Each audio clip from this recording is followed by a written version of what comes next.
你们分房睡了吗？我身边越来越多的夫妻开始主动分房睡，不是因为感情淡了，而是把自己的睡眠质量放在重要位置了。这背后藏着一个被低估的原因——打鼾。很多人都觉得分开睡就能解决，但是我想提醒你，有些打鼾不只是吵，更可能是身体发出的求救信号。但也别慌哈，这个呼噜背后的问题现在有了新进展，不妨今晚试一试，录一下你老公睡觉的呼噜声，白天呼吸正常，一到夜里睡觉就切换成一种独特的枕边 BGM， 而且还不止一种曲风。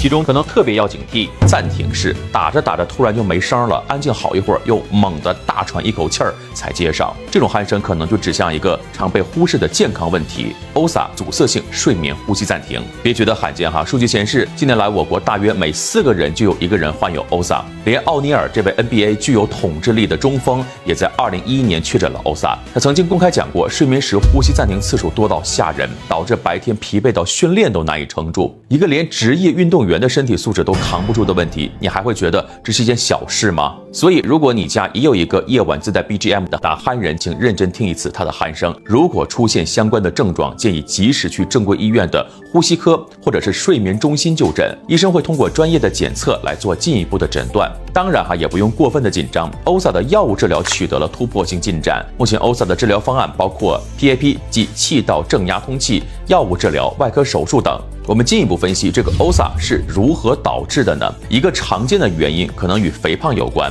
肥胖意味脂肪沉积可能会使上气道变窄、肺容积减少等，从而加剧睡眠呼吸暂停。一晚上反复出现呼吸暂停，还会被憋醒，怎么可能休息好？这可能就是为什么很多人明明睡眠时间足够，早上起来却跟没睡一样。若不进行管理的话， OSA 还可能引发一系列并发症，比如说高血压、心血管疾病等。所以不要觉得 OSA 就是睡得香，也不要觉得 OSA 只能靠止鼾神器或者呼吸机，建议尽早去咨询专业人士。最后回到最初那个问题，你们分房睡了吗？如果只是因为怕被鼾声吵到，那先别急着分房，先去听一听他的鼾声是哪种鼾。如果真的是那种让人揪心的呼吸暂停，分房不是解药，带他去看医生才有可能解决问题。爱一个人不是在他呼吸都困难的时候默默关上门，而是把他的健康放在心上，关掉那首异常的 BGM， 给彼此一个安稳的好睡眠，找回清醒好状态。